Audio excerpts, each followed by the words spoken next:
you got a few years under your belt as a hockey mom, a hockey family. What's some advice you would give to someone that is just starting out? This is their first season. Yeah. I would say, no, you know what my first piece of advice would be? Like, don't let anybody tell you no to anything because kids are so much more capable than parents give them credit for, and people will look around and say, "You're putting your kids on skates when they're 2 or 3 or whatever it might be." Like, you would be shocked. They can do it. They can learn. They also, the one thing I think that I will say for both of the boys that has been one of the best lessons is that learning how to skate early has helped them overcome adversity with so many things. Like, these guys both got on their bikes without training wheels, I think at 3 or 4 years old, falling over, getting back up. Because when you fall over that many times learning how to skate and you keep getting back up, and then all of a sudden you stop falling as much and you can skate, you internally learn that you can do it and you can get up and you can keep going and you can keep learning. And I think that translates into so many aspects of of their lives as they grow. And so I would say, one, like let them try it, let them do it. They'll shock you. They can do it. And the lessons that come with it, yeah, they might be upset a couple times, but that's a huge teaching opportunity, to show them that they can get back up and they can keep going. I have so many videos of Kobe falling all over the place, and he honestly didn't even care. He didn't cry. He just kept getting back up, getting back up. But I can see that determination now in so many other things that he does. And he's so confident about trying things because he knows he can do it and he knows he will learn. And I think that, in today's world, a lot of us like baby our kids and they can't do this and they're like, it's hard, like you gotta, you gotta, you gotta learn at some point. And they really are capable of learning at a young age. Yes, we got to stop bubble wrapping our kids. Yeah. No. That's why we have hockey equipment. Yeah. And No, it's so good for them. I can't say enough good things about it with their development. Physically, they both signed up also for soccer, and they're both very, very good with soccer too. And I don't think that it's just because they're good. I think it's because they started other things earlier that helped with their balance, agility, confidence. I think that it all is part of that. And yeah, I think if they show, obviously, if the kid doesn't show interest and they're not into it, you don't want to be like dragging a hysterical crying kid out onto the ice and making them play. But if they show interest and they're happy about it, go for it.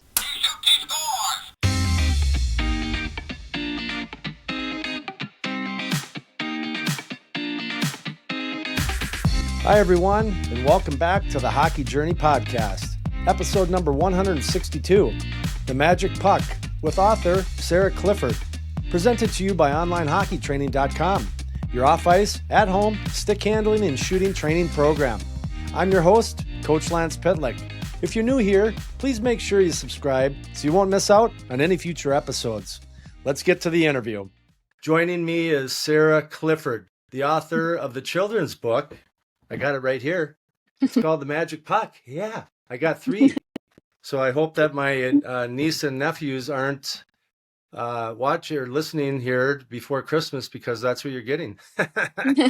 But she's author of the children's book, The Magic Puck, a beautifully written, wonderfully illustrated story that blends imagination, grit, and the love of the game into a book that kids really can't put down. I couldn't.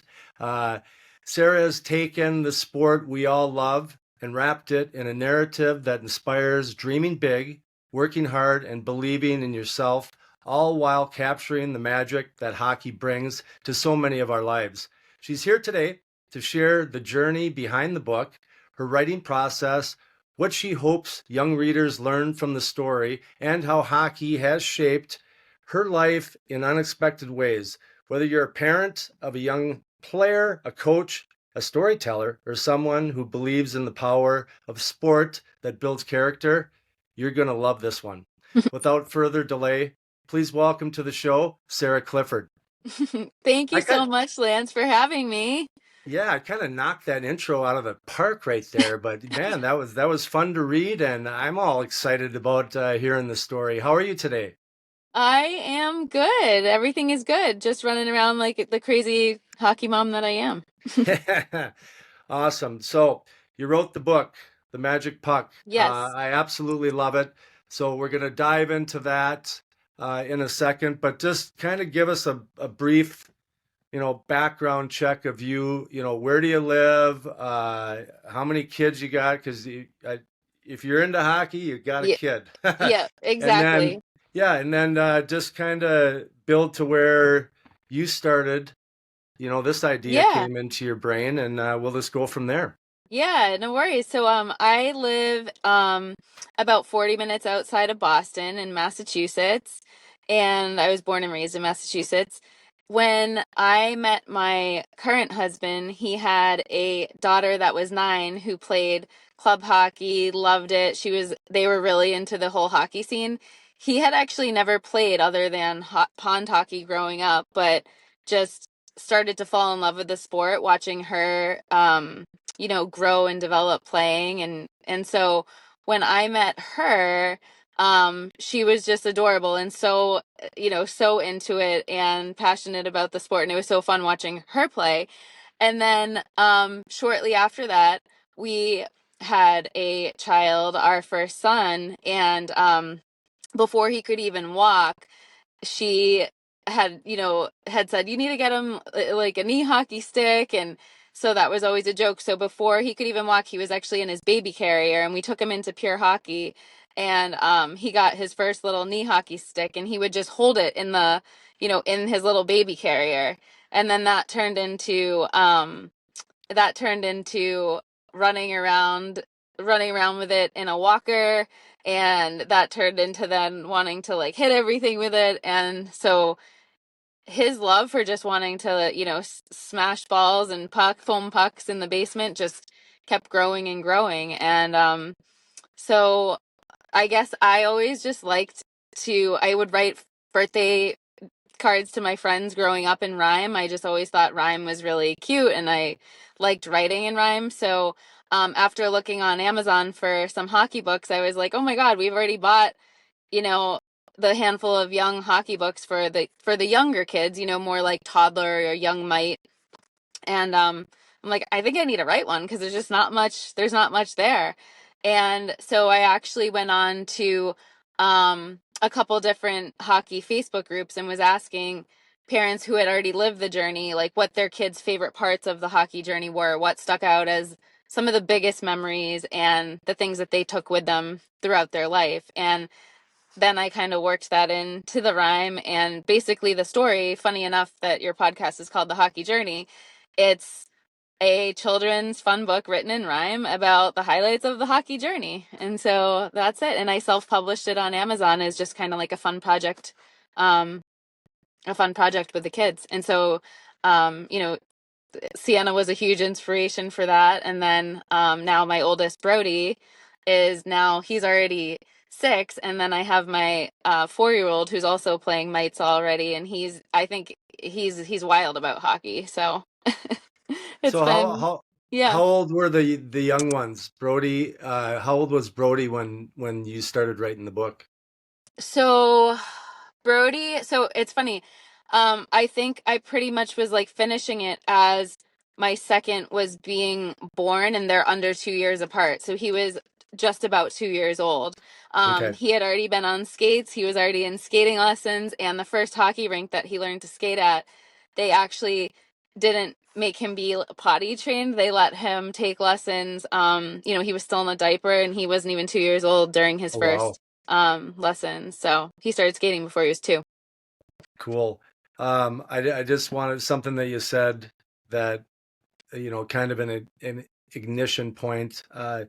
Younger siblings obviously are going to be directed by their parents and older siblings. You had your 9-year-old, 10-year-old daughter at the time Mhm. who played hockey. So Mhm. she was introducing the boys to it. But the one thing that's super important in the development, and you don't think that it is, but it is in the development of a player, is knee hockey. It I is. know. Yep. They play a ton, but think of all the lessons that they're learning there. They're Yep. learning creativity. If they're, if it's a 2-on-2 game, they got teamwork. They Hmm. learn losing. They learn pain because you might take one, off the lip Yeah. or something. Yep. Uh, so it's really important, and I just wanted to touch on that because I made a dedicated, area in our house that we taped off a For knee. rink and, you know, did that. And then the other thing that was super important, the house that I bought, my wife loved the house. The reason that I agreed to buy it was because it had a pond right next Hmm. to it. That's Um, amazing. Talk about that because I think you are just going to be getting rolling on your outdoor rink. How many Y- years have you been doing this? And yes. it's a commitment. It is a commitment. So now I would say we've done it. The last Brody was 2 when we moved, so we've done it. This will be our fourth year. Um, and it's been so much fun. We have an easy ice rink, and this year we actually upgraded the rink, so now it has like backstop and higher boards Oh, because sure it does. Sure it does. Yeah, because you're from because Massachusetts. we did have an incident where one of the high school girls shot a puck through our neighbor's fence, so it's time for the upgrade. There we go. Um, yeah. So, we are looking forward. Actually, the weather's been super cooperative and we hope that it stays this way. It looks like the night temperatures are going to be pretty low in the next upcoming weeks. And so we're planning on actually putting up our rink this weekend, which is, really good. I don't know about you, but we've had some Decembers where we're out in a t-shirt for Christmas. So this looks like it's going to be a much better winter for the outdoor rink, which is great. Yeah, the earliest that we ever skated on my rink was December 2nd. So, That's you know, pretty good. yeah, that's really good. But I agree. I mean, I haven't done the rink in, oh man, probably a decade now, since my kids are done. But uh, there were some really tough winters where just a ton of snow and then the hot, Yeah. cold, and it's just hard to maintain. Yeah. So, all right, you're doing all the right things. But before we talk about kid hockey, let's talk about a kid's book, The Magic Puck. Um, just you talked about how you connected with rhymes and writing. Yeah. Um, kind of how did this whole thing kind of come together? Because did you weave in? Did you say what are life lessons that we can learn from playing sports? Did you start with that outline and then build the book around that? It was really like I said, I had asked like the Facebook group, and it wasn't an immediate thing. I in my full-time job, I'm out working in the field. I drive a lot, so it was almost like I just started thinking of lines in my head one day when I was driving after getting some feedback from the group, and I sat down right here in my car and just started writing out lines. Like I get into those creative flows where um it just came together, and that was it. It literally was one day and it just clicked in my head, um and I had no idea how to publish a book from there. So then I had to do a lot of research on how to self-publish on Amazon, and they do make it fairly easy these days to self-publish. Um, but yeah, that was really it. Again, I was really looking to I find a lot of the kids' books are about like um a specific event in hockey, maybe scoring a goal, or like there's one about the alphabet with I think it's like Z for Zamboni, and there's different but no books that I had seen, at least, and maybe another family will know more, but were about just the enjoyment of the hockey journey. And having the social media page, which the social media page started because of the book, but then it turned into its own um entity, I guess, because now we just share a ton of information about the hockey journey, videos of the kids. And what I've found is the emotion and attachment that families, parents, grandparents, kids have to hockey, and then the different memories they made along the way. I mean, there's like grown men commenting that it makes them cry. Like they cry thinking about, their son playing their last college game or their daughter playing their last high school or whatever it is. Um, and so I think it's really cool just to be able to almost take that in ahead of time where I'm intentionally trying to soak up all the moments because everyone's saying that it was the best days of their life. And you see so many families talking about no matter how much money they spent or, how much traveling they did, the early car rides, that they would live it all again a million times over. And so I just thought that was really cool. There's Do something you really special about that. do you think that hockey is unique in that, or do you think all sports parents would look back on, those experiences and you'd That have the same? that's a good question. I think that you benefit. I mean, I grew up playing sports. I actually played soccer. Um, and I loved playing growing up. I played competitively all year round. Love sports. It taught me so much. I think the self-discipline, the work, teammates, sportsmanship, the things that you can't learn in a classroom are just incredible when it comes to sports in general. However, I will say there is a huge difference with the hockey community, the passion for the sport, and I don't know if it's because it's so much goes into hockey. You're skating, you're stick handling, you're like there's like four different sports that go into when you're playing hockey. It's so many things at once. Um, the fact that ice time just isn't available everywhere. There's kind of like that supply and demand, like where you have to really work hard when you get the time because the time's not always there. It adds that component. And then you have the hockey community, which I've just never seen people like rally for each other like they do in the hockey community. Of course, there's like a lot of politics and there's, some silly stuff that goes on, but when push comes to shove, I do think that the hockey community is just so supportive of each other, and if you find out, another family plays hockey, it's like, oh, you're a hockey family, I'm a hockey, like everybody Yeah. gets so excited. It's such a, it really does bond people. It bonds people so much. And I think whenever you're doing something really hard in life, hockey isn't an easy sport to be a parent of, be a player of. So when you're doing something hard in life, it's not only fun to see the outcome, but when you push yourself to do things that are hard, the people that are a part of that, you end up building really good relationships with. And I think that comes out of hockey. Yeah, I tried to think about that question myself, and you think of baseball or other sports, you might have a weekend tournament, so you're playing a Hmm. lot of games and stuff like that. But, for 6 months, I mean, hockey's Hmm. a long season, Yeah.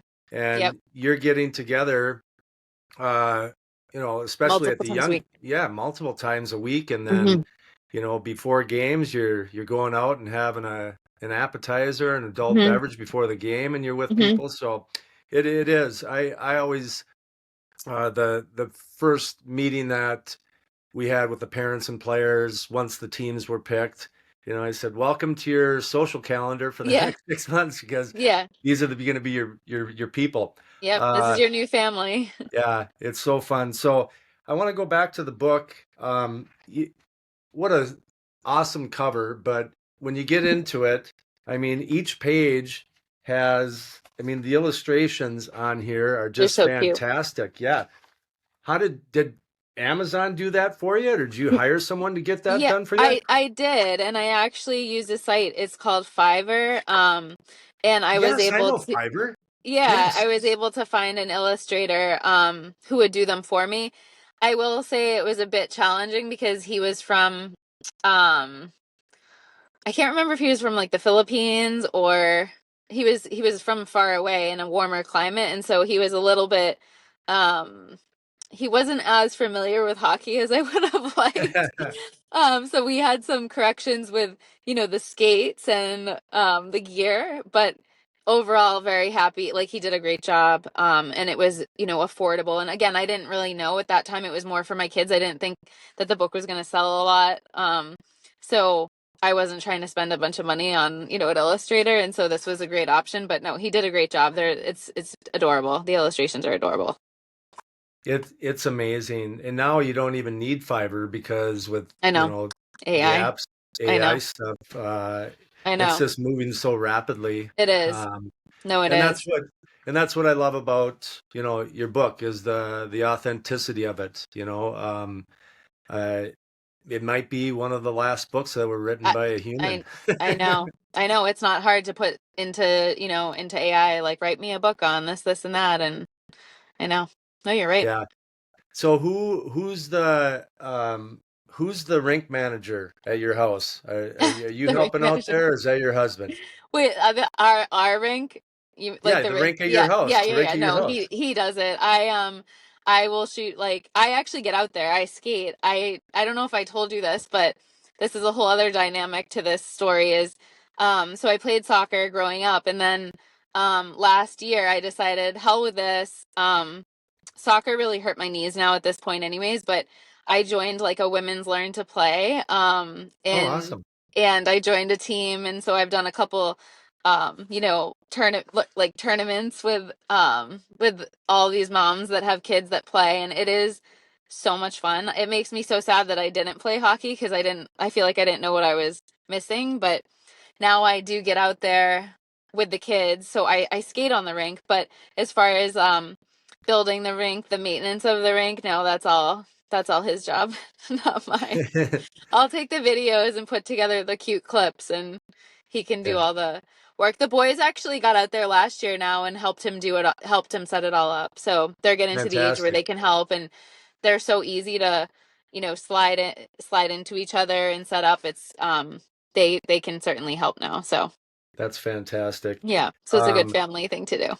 so do you have a little different perspective now that you're, playing the game? Like when you're in the stands watching your Yeah, kid and someone's yeah, sitting next to you yelling like, "Go get him!" and you're like, yeah. "Just shut up," it's hard. Yeah, yeah. No, I go bananas. I try, at this stage, I try to be all all positive, but yeah, like it's so hard, especially even, I finally really in soccer offsides is a little bit different than hockey, so finally just learning, you can't be across the line before the puck crosses, like little things like that, and then you see the little mite skating, my 6-year-old plays now with full ice rules, and so you see the kids over the line and you're like, offsides, offsides, what Yeah. are you doing? Like, and we're all up in the stands yelling, like, get on sides.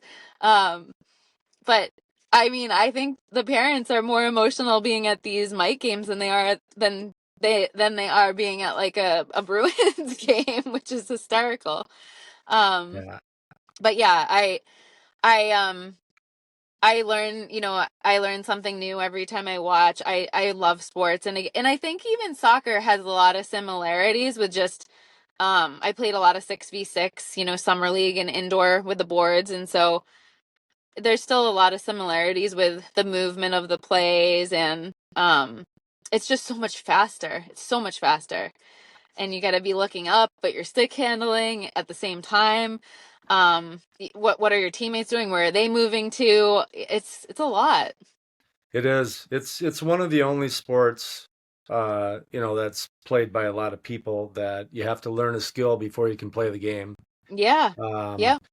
and having when I coached, had two kids that went through, coached for 17 years, and at the youngest levels, I ran the program here in Wayzata. Uh, at the start of the season, like the first 2 or 3 years, we call them mites. Yeah, you're from the U.S., so same thing. Hmm. I think up in Canada they call them Timbits or tiny tit Oh, bits or cute. something. um, but it, it's just the kids that would just come to practices Hmm. and whatever the team events were and did nothing else. uh those they just dropped to the bottom. Once you could have outdoor ice, the kids that skated outdoor ice, even if it was just once a week, Hmm. twice a week, by the end of the season, I mean, it was dramatic. It was like Yeah. this kid just got on the ice for the first time and this one is flying all over the place. So It's wild to watch the development. And I'll say my 4-year-old is so competitive because he wants to be as good as, his siblings. So he'll actually go with the 6-year-old to some skills skills lessons, and it's hysterical because they're for like they'll be for 6 to 15-year-olds or something. It will say mites and up, but he's 4, but he's a mite, like he plays on a mite team. So, Yeah. and he's a big kid, so we throw him on there. But even just doing a couple of those, classes at his next game, you're watching him, pick up some of these things in the skill. And I'm kind of like, oh my God, like, I guess it's worth it because he really learns so much just each time he gets on the ice. It's really incredible to see. Yeah, it is. And, as a coach, when you're with the kids all the time, Hmm. you don't see Yeah, the the development. Yeah. the jumps, Yep. the noticeable jumps. Hmm. Um, the times where I would see it, and you're just embarking on this with your older boy, Brody, with travel hockey, competitive hockey, the brick tournament, which we will Yep. talk about in a little Yeah. bit. At 6, they're already talking about the brick, and it's That's like 4 crazy. years away. Oh my But God. yeah, it's such a great time. I it's just hard though, isn't it, being a hockey parent, because especially now, because there is this, and you mentioned that there's just so many options to Hmm. improve on your Yep. skating, your stick handling, your mental toughness, your Shooting, speed nutrition, skating. shooting. Yeah. Yeah. How do how are you navigating that right now as a, young hockey parent family? Yeah. So they with their practices, so the one that's 6, he has 3 practices a week and 2 games. So that's 5 days of skating right there, which is a lot. He's only 6. Um One of them is every other week. So some weeks it's 4, some weeks it's 5. Um, but he does skate a couple times a month with a skating coach that we absolutely love, who's been skating with him now for a couple years, and she's strictly a figure skater and does all edge work with him. Yeah. He has I would say, a very distinct edge on his skating. Like, it's really cool to see like that. Even just the bi-weekly skates for the edges. He's really quite skilled with his skating for his age. So I would say that's been, amazing. And he loves the skating just as much as he loves the hockey, which is really cute because when you see him at the lessons, like learning, now he's doing T-stops everywhere, which we think is hysterical because, he's at his games and he goes up to the center, ready for the puck to drop, and he's doing T-stops everywhere. We're like, well, you quit it with your T-stops. But it's so funny because he just loves, like, you just see him watching his skates and and just acknowledging what his body is able to do. Like, oh my God, it's magic. I can do this now. So that has been amazing. And then he does, some shooting clinics here and there. We have a couple of programs in Massachusetts where they offer drop-in skates. So say like, on a Monday night if he wants to skate again, but he's only 6, so I kind of let him decide, like, do you want to skate tonight? Other than his practices, if it's an extra night, do you want to skate tonight? And if he's like, yeah, we go. And if not, I let him have a little rest because it, Yeah. it is a lot. But the little guy that's 4, if his older brother has hockey and he doesn't, I want to go to hockey too. And so I find drop-in clinics for him to go to a couple times a week because he only has practice on Friday and Saturday and a game on Sunday. So he feels like he's getting the short end of the stick because he doesn't have anything Monday through Thursday right now. Yeah. So, Awesome. I've shared this with many episodes on the podcast, but there was a study done of the world's fastest sprinters, mhm. just to see, what are some commonalities that, we can draw from. And um, the one thing that was across the board with every one of them, the world's fastest sprinters, is not one of them were firstborns. They were always, later siblings. Wow. So That's so interesting. I believe it. yeah, I 100% believe it. And the coaches who have seen both of my boys are like, watch out, this Kobe guy. That's the 4-year-old's name, Kobe. He's gonna be something because he's so set on getting it down. He just yeah, wants to be at that level. That's so So cool. I'm hoping at some point, not for like a serious tournament, but more for like a fun pickup tournament because they're both in mites. Maybe we'll get the chance to put them on like a same team together and they'll be able to play as brothers together at some point. It would be so cute. Isn't that crazy? So Yeah. another personal story. Both of my boys are they're 4 years apart, Hmm. and my youngest, this is his first like he signed after his season last year, college hockey with Edmonton, and then he ended up re-signing with them.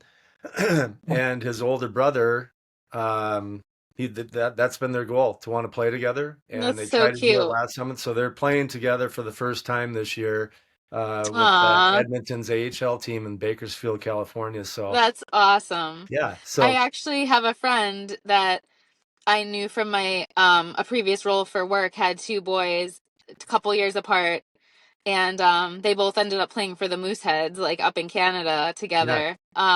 That's a very similar story and just so awesome. And they, were so close and just when they were younger, obviously they had more of that yeah, competitive edge, but as they got older and they got on the same team, they were each other's, biggest support, which is just like so awesome to see.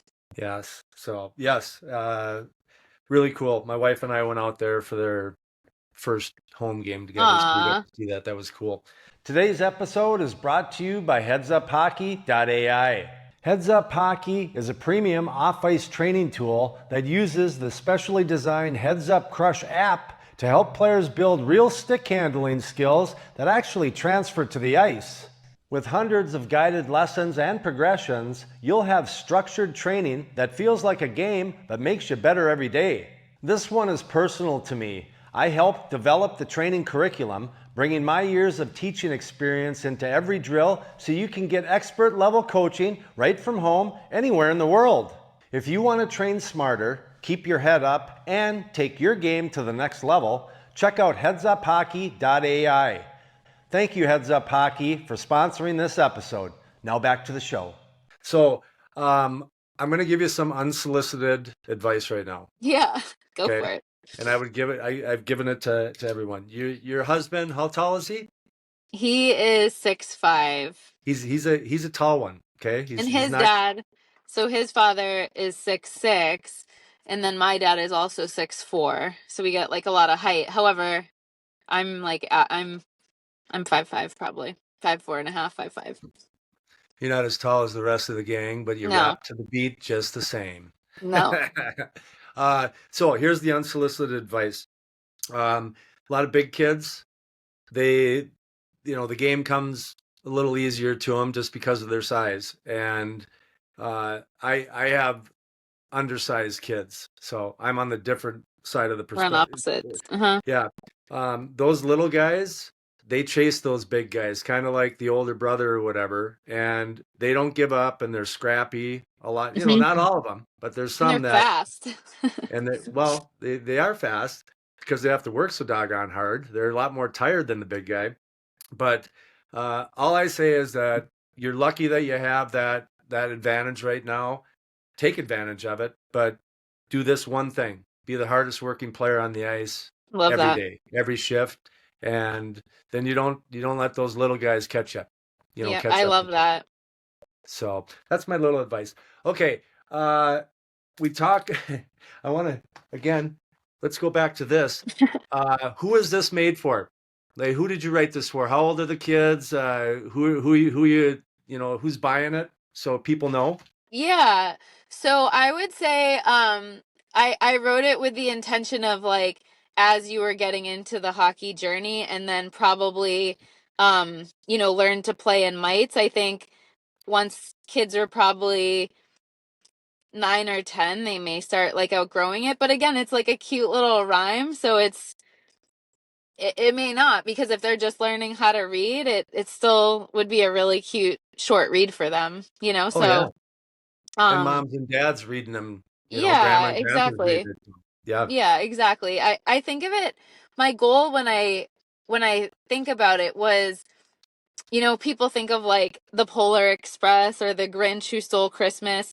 Like I wanted it to become that initiation into your hockey journey. Like if you don't have, you need the magic puck in your house. Are your kids going to play hockey? Like, you need to order this book. You need to have Yeah. it in your house. I wanted it to be like sitting in all the hockey families' homes, ready for the kids to pick up, and um have it be when they get a little bit bigger. Like, remember when you used to read me the magic puck, and Yeah. have How it be cool is part of that? that magical have it be part of the magical journey. Yeah. And just to dream, Yeah, to exactly. accelerate the dreaming and um, what's next? What you got a few years under your belt as a hockey mom, a hockey family. What's some advice you would give to someone that is just starting out? This is their first season. Yeah. I would say, um, yeah. Oh my God, There's so that's a many hard things. one. I know there's Build a so many rank, things. write a book. You know what? You know what my first piece of advice would be, like, don't let anybody tell you no to anything, because kids are so much more capable than parents give them credit for, and people will look around and say, you're putting your kids on skates when they're 2 or 3 or whatever it might be. Like, you would be shocked. They can do it. They can learn. They also, the one thing I think that I will say for both of the boys that has been one of the best lessons is that learning how to skate early has helped them overcome adversity with so many things. Like, these guys both got on their bikes without training wheels, I think at 3 or 4 years old, falling over, getting back up.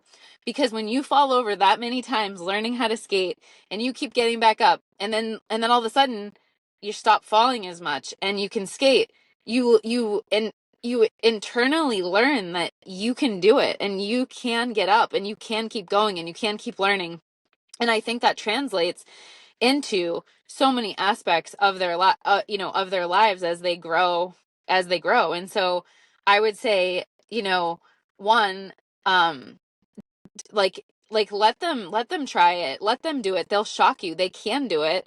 And the lessons that come with it, yeah, they might be upset a couple times, but that's a huge teaching opportunity, to show them that they can get back up, and they can keep going. I have so many videos of Kobe falling all over the place, and he honestly didn't even care. He didn't cry, he just kept getting back up, but I can see that determination now in so many other things that he does, and he's so confident about trying things because he knows he can do it, and he knows he will learn. And I think that, in today's world, a lot of us like baby our kids, and they can't do this, and they're like, it's hard, like, you gotta you gotta you gotta learn at some point, and they really are capable of learning at a young age.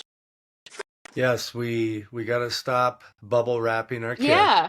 No. That's why we have hockey equipment. Yeah. And No, it's so good for them. I can't say enough good things about it with their development. Physically, they both signed up also for soccer, and they're both very, very good with soccer too. And I don't think that it's just because they're good. I think it's because they started other things earlier that helped with their balance, agility, confidence. I think that it all is part of that. And yeah, I think, if they show, obviously, if the kid doesn't show interest and they're not into it, you don't want to be like dragging a hysterical crying kid out onto the ice and making them play. But if they no. show interest and they're happy about it, go for it. Like, why not? Yeah, that's exactly right. I lessons that I have here with players, I do off ice stick skills Yeah. here in Minnesota, and every once in a while I'll get someone in there where the parent, you know, is doing exactly that. They're dragging him there. The kid doesn't want to be Yeah. there. No. I'm putting the clown suit on, trying to Yeah. do whatever I can. Yeah. It doesn't work. If it's easy and your kid wants to go, it's They'll like, go. yeah, they'll Yeah. go, and it's easy to see. No, it So is. And I was gonna say, yeah, to just add, in our social media channel, the Magic Puck, I've had some parents, like, you know, write negative comments about forcing forcing young kids to skate, and I want to write back. Have you ever tried to force a young kid to do anything? Like, if they didn't want to do it, and they would not do it. Like, Right. they would not do it. And so, if they showed interest and were happy and were learning, and then that was great, and that's what they did. Um, you know, throughout the whole journey, yeah, there may have been a couple times where they like fell and were like a little upset or something like that, but that's gonna be at any age. Even if you have a kid join soccer at 6 and they fall on the field, like they might get upset. That's part of learning any sport. Oh, for sure. For But sure. yeah, having a toddler, I can't force my toddler to go shoot pucks in the basement. Like you see some of these videos of how obsessed he was doing it. Like we're not, you can't force him to do that. No, you can't. So, speaking of that, how we got connected is one of your, I Yeah. mean, you seem to have an abundance of extra time being a No, hockey I mom, don't. but did, I'm you just became, organized.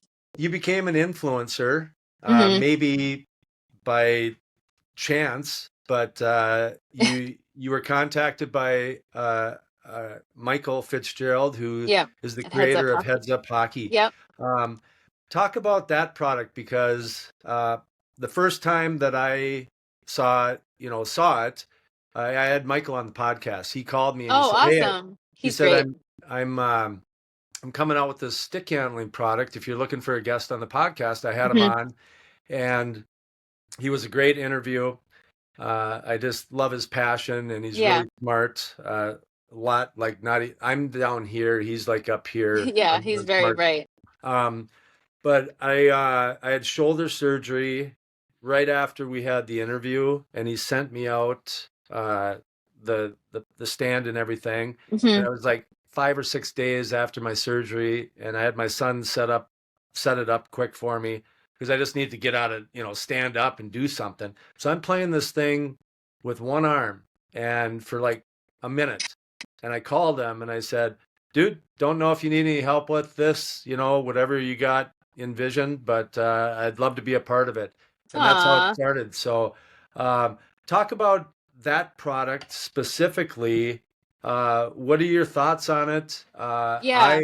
I've put my heart and soul into that thing. A couple decades of learning this stuff. But have your kids responded to it? And what do you think? Yeah, I think, a lot of the stick handling um isn't really about keeping your head up. Other games and other boards, they're all great, but this is really cool because you're literally keeping your head up, as the name Heads Up Hockey. And I would say, especially for the mite age group, they make it really interactive and fun. It's almost like, whack-a-mole or different types of arcade games that they would play. So it's a really fun experience. It's not something that you'd have to like hassle your kids to do, like practice your stick handling. It's like they want to be on the game. Like it's really fun for them. And um, if you're just keeping your head up at the screen, you're going to really learn quickly, how to translate that onto the ice if you continue to do that. So, again, this is like a huge lesson, especially at the mites level, because you get a lot of the kids crashing into each other on the ice, not keeping their head up. And so one of the best things you can do is, learn how to stick handle with your head up. So I would say they have so many games. They kind of do like the fun, you know, I don't know if we compare it to like Candy Crush or just like fun games where you like reach different, you reach different levels, and so they get excited that they, are reaching different levels and winning, the next achievement and things like that. The kids get so excited about that. Power Um, ups. yeah, exactly. But no, I would say they love it. They absolutely love it. And we have it set up right in our living room, and so they just use it. They use it all the time. It's the thing that's nice too is it doesn't take up a lot of space. It's not like a huge piece of hockey equipment. Um you could even take it with you to a tailgate party. Like you could take it with you anywhere. It's small, it's portable. And it's not expensive. A lot of this hockey training equipment is very expensive. It's for what you get. I think it's extremely affordable, and it would make a great Christmas present, birthday gift, for anyone trying to improve their stick handling. Yeah, awesome. And it's much like the pond, Yeah. the backyard rink. You're getting extra reps. Yes. And even if it's only 5 to 10 minutes, they get a stick in their hand Yep. and they're playing a couple, Yeah. games or drills on that. They're going through that map, so Hmm. they're achieving, and it's a nice progression. I absolutely love it. I'm grateful to be a part of it, and um, I look forward to what these guys have coming out next, because I'm the old guy, so I got to rely, I got to get these AI and really Yeah, smart I guys. know. The Uh, technology is just going wild. You know what else is cool to think about? And I've seen a couple videos on this is like if you just do 10 minutes of stick handling a day, 70 minutes a week times 4 weeks, and then times that a year, like think about how much more stick handling you would be doing than someone who isn't. And that's whether it be shooting, stick handling, the minutes really add up, even just a little bit every day. it's the 1 minute, it's the 1% Yeah. rule, because Yep. I think 1% of your 24 hours is like 14 minutes, 40 seconds, something like that. Yeah. Uh, and if you just invest that 1% into Yep. whatever it is, it's noticeable. Yep. So yeah, you got all this stuff. You know it all, but again, it's like we know it. We're throwing the mud on the wall, and hopefully our Yeah. kids, it sticks for them. Right. Um, so thank you for that. I'm like I said, I'm grateful to be part of it. Thank you for sharing, your experience with your kids with it, with the Heads Up Crush, the Crush program. Um, do you have, besides, you talked about it doesn't take much space, but do you have a space where the kids can shoot and stuff, Yeah. like in your We basement or actually garage?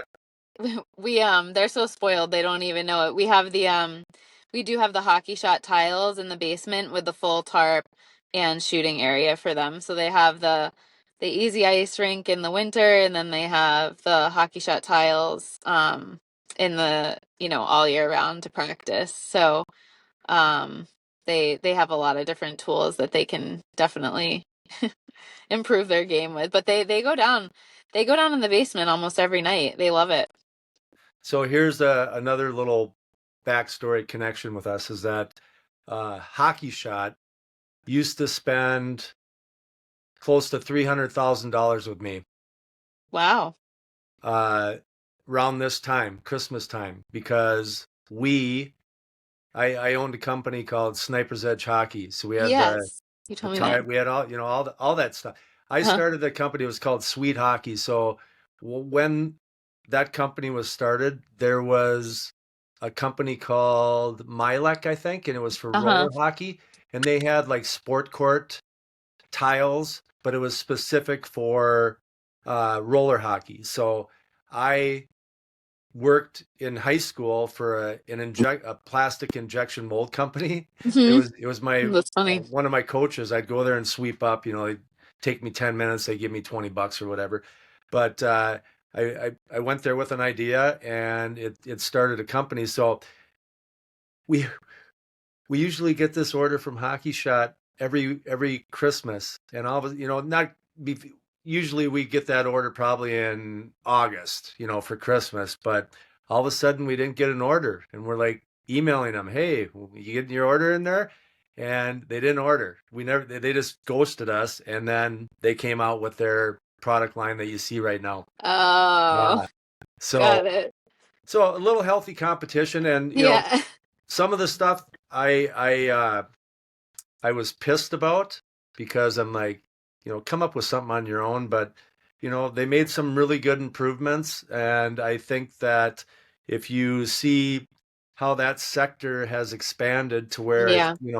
Bauer and, Yep. they're in there, that it's a big market. So, I was happy. But why I did it, because there was nothing there. And I knew that getting a stick in my kid's hand, besides, uh, knee hockey, we needed to do that, and it just kind of worked out. So I'm kind of a freak show when it comes to hockey here. But it's all about, the kids. How can we help them, achieve whatever they're trying to achieve.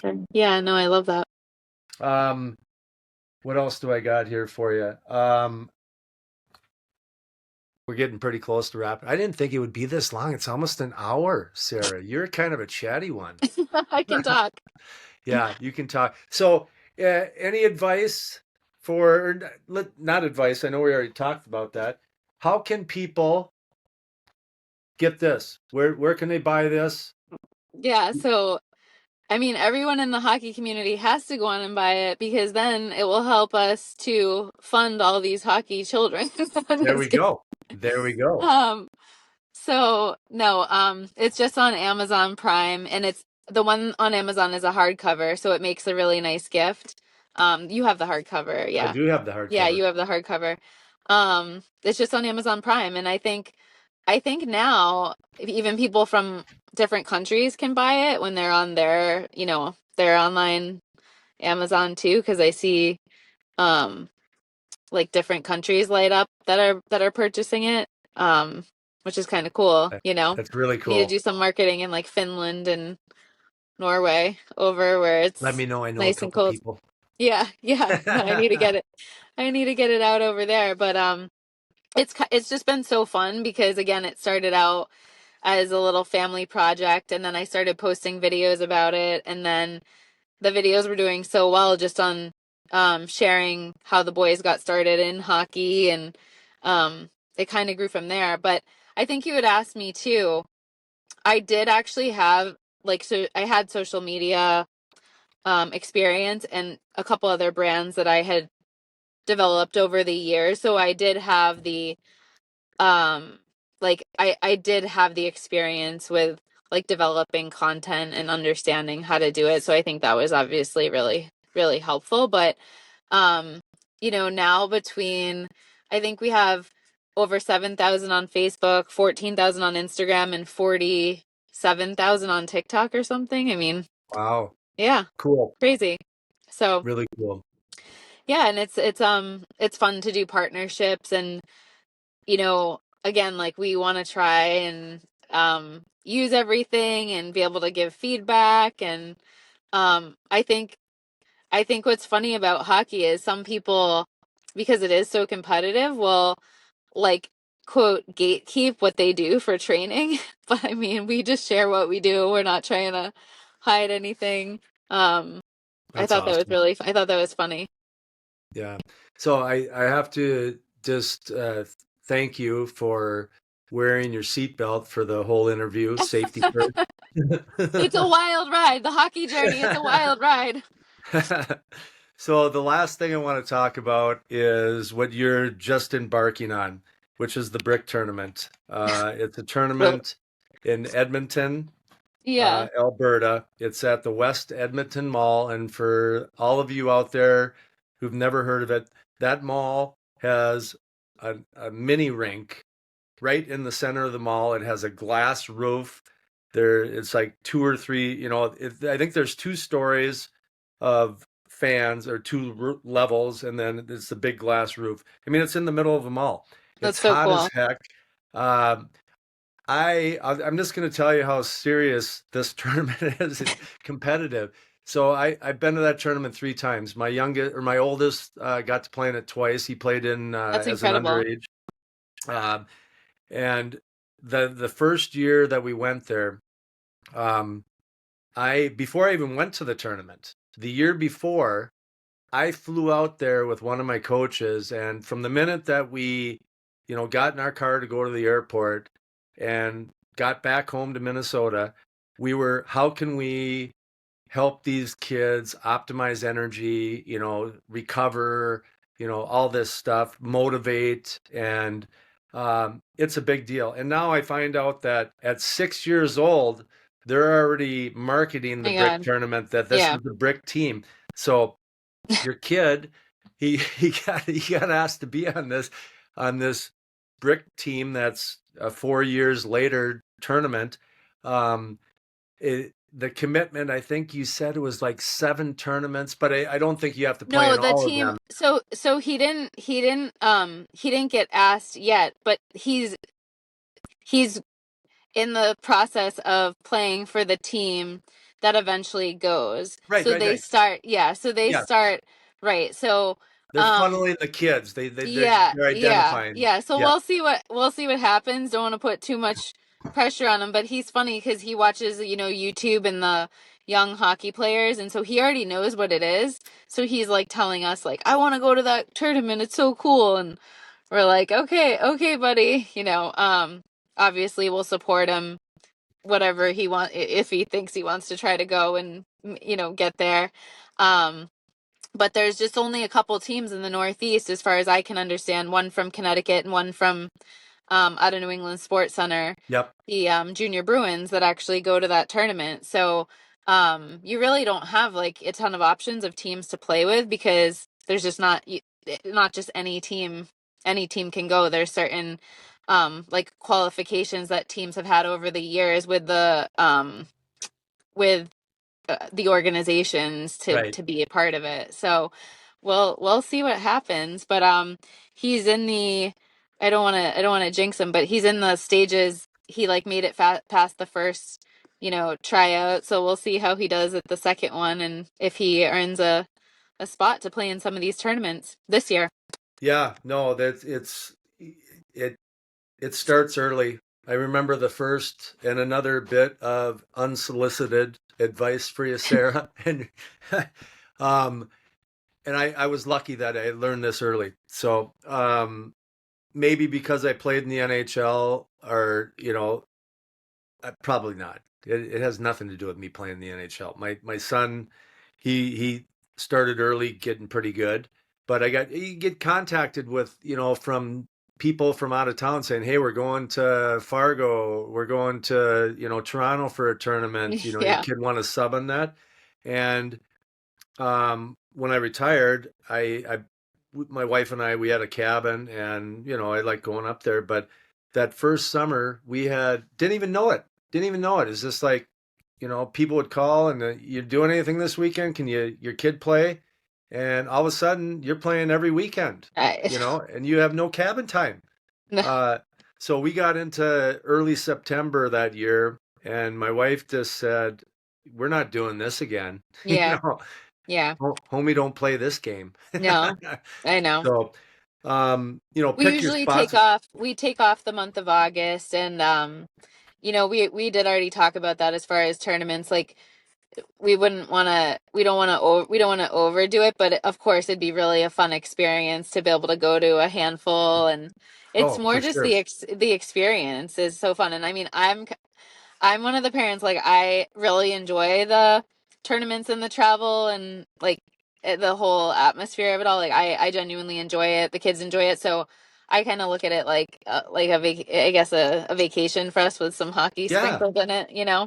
yeah, But you can kind of pick where you want to go and what you want to commit to. But I agree, it can get out of hand really fast if you're just like saying yes to everything. yeah. And enjoy this time, you young hockey families, where you have a couple kids playing, because there will be coming a time for you and your husband where it's going to be two ships passing in the night. I know. You're working one, the other one's working the other, doing their things. So enjoy every moment. Eddie, I mean, we're at an hour. I thought I'd be happy with a half an hour, Sarah. I mean, this has been awesome. Thanks for carrying the show. I was um I can talk about any whatever, if there's anything else you think about, or there's so many things I can. The one last thing that I'm curious about is you've worn a lot of hats, Yeah, I in the have. past as far as work stuff, but was there I love the entrepreneurial spirit. Like when I retired from the NHL, I had no idea what I was going to do, but the one thing I did know is right, I was going to strive for is never Hmm. to have to work for anyone else again in my life. Yeah. So you're an entrepreneur. Are you? Do you work for someone, or everything's on I your own stuff? No, so I actually do. I work full time in medical sales too, which I love. I'm on the road a lot, but luckily I have a pretty small territory, so I'm able to be very um like present for the kids. It's actually I've been so blessed with the job that I have, the culture of my company. Um we like work hard, play hard, everybody. It's a really great company. So I do a lot of driving throughout the day, but I'm able to be, home at a reasonable time at night to be at practice and whatnot. And then I've always been entrepreneurial in the sense of when I like want to create something, I just try to do it, I guess. I had a fitness company where I developed a fitness app in my early 30s, and then with my husband once after we met, I launched a company for like organic skincare and wrote a couple books. I had written this other memoir about my brother who had passed away when he was 25. So Wow. so I had done that, and then the Magic Puck. But I just like I do like projects, and I think it's just a testament to like I hated English class. I am not even like a big reader. I'm not like I wouldn't call myself a writer, but like you truly can do anything that you really want to do if you put your mind to it and find the right people to help you figure it out. Great message. Great message. I hats off to you. Um, So really cool. That any other parting wisdom you want to share with these hockey families that are going to be these thousands and thousands and thousands of hockey families that are going to be just isolating themselves on you right now? Any? no, I think what I've learned is like, as you're going through all the moments, there'll be that like last time where they won't ask you to, tie their skates again, or you won't have to ask them where their water bottle is. So through the stress and the hustle and the bustle and getting them ready, try to slow down and enjoy the moments as much as you can, because then one day they won't be the same anymore. Yeah, absolutely. Are you tearing So up on that's me? Did you just yeah. say it? Oh, thank you so much. That's so good. Oh, you're the second person that I've interviewed that cried. Um, Just making so people cry on the Hockey Journey show. that's what I do. That's that's like what I find though so much on, having the page and the feedback from parents is that you just like think about these moments and then in the blink of an eye they're just over, and it's so hard to stop yourself, but just make the point throughout it all to be intentional about stopping yourself and like taking it all in. Yeah. Wow. Easier said than done when they haven't had their snacks and you're trying to tie skates and get them on the ice and you're like, get your shit on. But Yeah. I'm trying. You We all know, try. at the end of the day, you just hope that you got close to a win, Yeah. by making the right decisions, saying the right things, doing the right things. And it's sometimes we don't, but you Yeah. you pull yourself back up. My favorite quote is what is it? Fall 7, rise 8, so you're a little stronger when you come up. And that's really what you've been saying, that don't bubble wrap our kids. Yep. That it's hard for us to sit there and bite our tongue and say something, but when they're going through that struggle, I just had my I just had a first lesson with my younger brother's kid who is 5, and he he just can't keep his mouth shut, being a spectator in the background. He's like, tell his kid what to do and stuff like that. So I had to tell him, just, stop bubble wrapping, let me do my job, Yep. and you can talk to him on the way home and stuff like Yep. that. But Yep. No, that's um, perfect. We really let the coaches, the skating coaches and the team coaches like really lead. We try to stay out of it and let them have like their independent relationships with them. And I yeah, think that's been super helpful. They've developed really good relationships with all of their coaches. Yeah, and that's that you got to go where the love is. When your Yep. kid connects with someone, Yep. and they want to work hard for them, Yep. It's the that best. that is the best. And they Kid, have that mutual respect and understanding. Because with my oldest, he's like, he's an interesting, he started young, so um, he was trying to show people that he was, you know, could hang, I guess, with the older kids. And so when they would push him around, he would really like fight back. So not this year, but couple years prior, there was a lot of like, the kids like in line, they shove each other and whack each other with sticks. And yep, we went through a lot of that with him. And, some of the coaches we're not happy with it, but some of the coaches that really saw the potential in him were like, it's tough right now, but let's work through it because he's going to be a good hockey player because of it, because he won't take, like, he wants to hold his own. Like, yeah, so the mentality behind it was good, that he wanted to assert himself and not be pushed around, but we got to work through like how you do it in hockey. And so that's another lesson that he's learned is, don't go whack a kid with a stick, go take the puck and score. And so yeah. it's, teaching him that. But with the right coaches, and the coaches he has this year have been phenomenal with him. It's been night and day, and he's just excelled, and he's doing great, and he's really not, that's not no longer an issue. So it's been great. Well, that message is magic, much like the magic You're puck. too funny. Okay.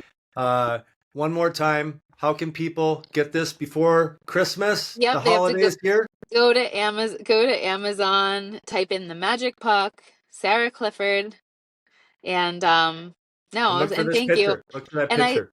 no, and thank you so much, Lance, and to whoever's watching for um, you know, getting the book and putting it in your home. We would love for as many of you to share it and, be a part of the whole journey with us. You can follow on social media, reach out. I try to answer like I really try to answer every message, every direct message.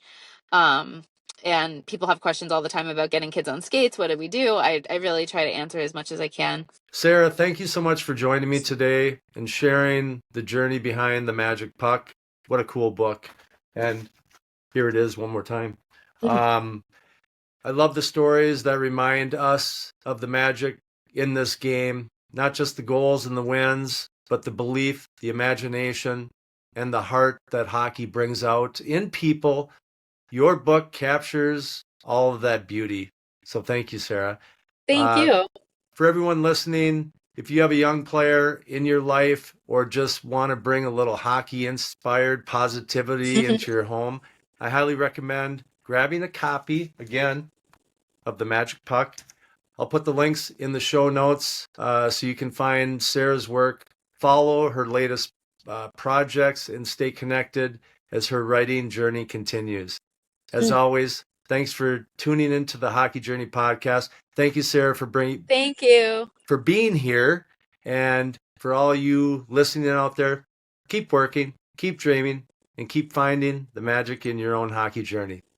Love it. Well, that concludes another episode of the Hockey Journey podcast. I can't thank you enough for stopping by and listening. I hope you enjoyed hearing about the creation of the children's book, The Magic Puck, and getting to know the author, Sarah Clifford, a little better as she and her family continue on their hockey journey. Lastly, if you think there's someone in your circle of family and friends that might like this episode as well, please share it with just one person. It will really help me in growing this hockey community. Again, I appreciate you being here. Don't forget to subscribe, rate, or submit a review. I hope to see you back here soon. And do me a favor, make someone close to you smile today. All the best, my friends.